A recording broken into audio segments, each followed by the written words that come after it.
நீங்க கட்டிக்கின பொண்டாட்டிக்கு வீட்டுல வேலைக்காரியா, அம்மாவுக்கு அம்மாவா, வேலைக்காரியா, அப்புறம் நீங்க எங்கன்னா வெளியில போயிட்டீங்கன்னா உங்க பசங்களுக்கு வண்டி ஓட்டுனரா, பொருளாதாரத்தை நிர்வகிக்கிற நிதி அதிகாரியா, இப்படி பல வேலைகளை செய்யற உங்க பொண்டாட்டிக்கு ஒரு புடவை எடுத்து கொடுக்கறது இத்தனை முறை சொல்றீங்க.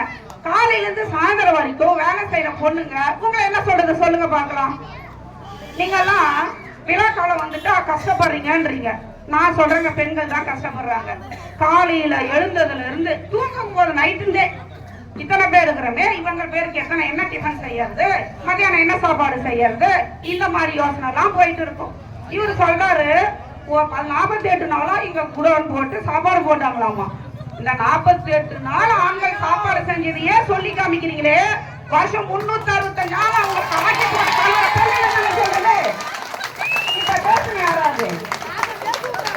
அதுக்கும் இவங்க அடுப்பு போடுறது மட்டும்தான். அவங்க கட் பண்ணி கொடுக்கறது, கழுவி கொடுக்கறது, சாமானம் கழுவுறது அதுக்கு பெண்கள் தான். அதை இவங்க செய்ய மாட்டாங்களாமா.